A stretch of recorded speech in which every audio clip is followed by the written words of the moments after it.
जय हिंद। मैं इस वीडियो को स्टार्ट करने से पहले सबसे पहले हम फॉर्मर कह सकते हो कि प्राइम मिनिस्टर ऑफ जापान, जो कि अब इस दुनिया में नहीं रहे, ठीक है, उनकी कल हत्या कर दी गई। और सबसे बड़ी बात है कि इंडिया स्टैंड और India will always stand with Japan. और एक बात कह सकते हो कि वो एक ऐसे शख्सियत थे, ऐसे व्यक्ति थे जिनका कि भारत के साथ और ख़ास करके अभी जो प्रेजेंट गवर्नमेंट है मोदी जी के साथ इनकी पर्सनल बॉन्डिंग और पर्सनल केमिस्ट्री बहुत अच्छी थी।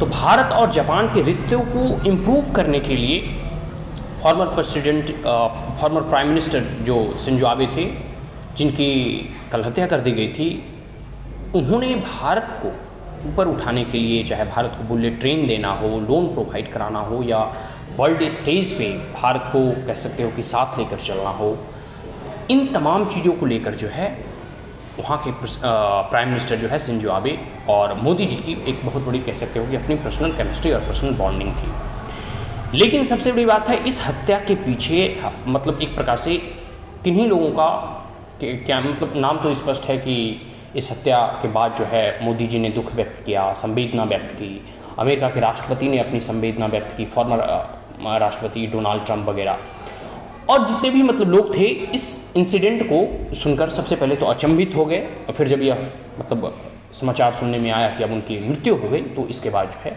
और सब जो भी उनको फ्रेंडली कंट्री थे उन्होंने संवेदना व्यक्त की। लेकिन यहाँ बात कर रहे हैं चाइना जो है इसको लेकर बहुत खुश हुआ।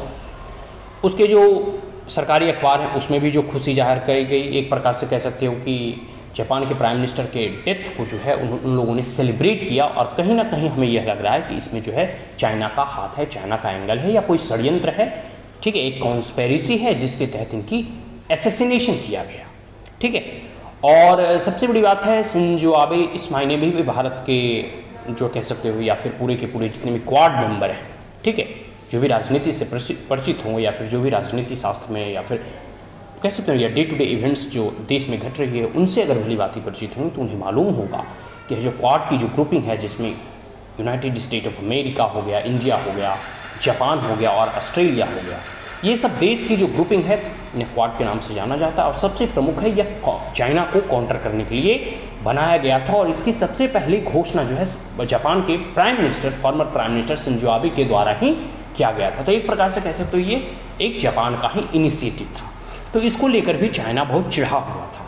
तो कहीं ना कहीं यह चाइना का सेलिब्रेशन यह कॉन्स्पेरेसी को दर्शाता है कि इनका असैसिनेशन किया गया है। साथ साथ मैं कुछ चीज़ों को और अपने तरीके से देखता हूँ, जैसे जैसे वर्ल्ड स्टेज पे चाइना अपना as a emerging power China का राइज हो रहा है, यूनाइटेड स्टेट ऑफ अमेरिका का डाउनफॉल हो रहा है, और बहुत सारे ऐसे फैक्टर हैं इस कोविड-19 के बाद बहुत सारे देशों में जो है इकोनॉमिक डिसस्टेबिलिटी है, इकोनॉमिक डाउनफॉल है। तो वर्ल्ड स्टेज पे जैसे जैसे जियो पॉलिटिक्स और जियो इकोनॉमिक्स में परिवर्तन आ रहे हैं, ठीक है, उसको देखते हुए चाइना अपने आप को एज अ मेजर प्लेयर के रूप में आगे रखना चाहता है। और सबसे बड़ी कहीं ना कहीं कुछ षड्यंत्र को अगर आप लिंक करके देखेंगे, चाहे ताइवान के जो प्लेन हादसा हुआ, भारत में जो प्रथम जो है सीडीएस का प्लेन हादसा हुआ, या फिर अभी जो है शिंजो आबे का जो जापान के प्राइम मिनिस्टर है, फॉर्मर प्राइम मिनिस्टर, उनकी असैसिनेशन हुआ, तो बहुत सारे ऐसे लिंकेजेस मतलब देखने को मिल रहे हैं। और इससे भारत को भी सचेत होना चाहिए। और हमारे जो शीर्ष नेतृत्व हैं, शीर्ष नेताओं हैं, या फिर जितने भी कह सकते हैं कि हमारे इम्पॉर्टेंट वीआईपीज कह सकते हो या फिर देश के प्रमुख कह सकते हो, उनकी सुरक्षा भी बढ़ा देनी चाहिए। और सबसे बड़ी बात है कि इससे भी भारत को एक लेसन लेना चाहिए कि आखिर क्या क्या कारण थे। मतलब आने वाले समय में जितने भी जैसे राव इंटेलिजेंस वगैरह, इन खुफिया विभाग वगैरह, ये सब सारी इन्फॉर्मेशन तो जुटाएगी ही, लेकिन देश के स्तर पर जो है हमारे जो राष्ट्र प्रमुख हैं, ठीक है, जैसे मोदी हो गए या फिर गृह मंत्री हो गए या फिर हमारे प्रेसिडेंट और प्राइम मिनिस्टर हो गए, वाइस प्रेसिडेंट हो गए, या फिर जो लोग जिनके हाथों में सत्ता की बागडोर रहती है, शासन की बागडोर रहती है, उनकी सुरक्षा का पुख्ता इंतजाम किया जाए और ऐसी कोई अप्रिय घटना ना घटे। ये हमारे देश के प्रिय थे, इनके द्वारा जो है बुलेट ट्रेन वगैरह, जापान की भारत की दोस्ती कह सकते हो, फिर जापान और भारत की दोस्ती जो है बांग्लादेश में इंफ्रास्ट्रक्चर डेवलपमेंट में मतलब होती है, तो जिससे कि चाइना को हम काउंटर करते हैं। फिर जो है हमारी जो है दोस्ती जो है इंडियन ओशन में भी देखी जाती है, क्वाड में देखी जाती है, आसियान में देखी जाती है, यूनाइटेड नेशन ऑर्गेनाइजेशन में देखी जाती है। इस प्रकार से जितने भी मल्टीनेशनल G20 वगैरह या फिर G7 वगैरह मल्टीनेशनल कॉरपोरेशन वगैरह हो गया, या फिर यूनाइटेड नेशन ऑर्गेनाइजेशन, और जितने भी फील्ड में हम जो है जापान के साथ अपनी दोस्ती को आगे बढ़ा सकते हैं। और जापान जो है हमारा कह सकते हो कि वेदर फ्रेंड है। और हमें जो है ये नहीं भूलना चाहिए कि जैसे इंडिपेंडेंस में भी, हमारे देश की स्वतंत्रता में भी जो है सुभाष चंद्र बोस वगैरह या जापान की आर्मी ने मिलकर अंग्रेज़ों को छक्के छुड़ा दिए थे। तो इस परिप्रेक्ष्य में भी जो है देख सकते हैं जापान की मित्रता को। फिर मालाबार एक्सरसाइजेज हो गए, जिसमें कि जापान हो गया, ऑस्ट्रेलिया हो गया, यूनाइटेड स्टेट ऑफ अमेरिका और इंडिया वगैरह हो गया। तो ये सब बहुत सारे ऐसी चीज़ें हैं जो हमें देखने को मिलता है भारत और जापान के रिश्तों में।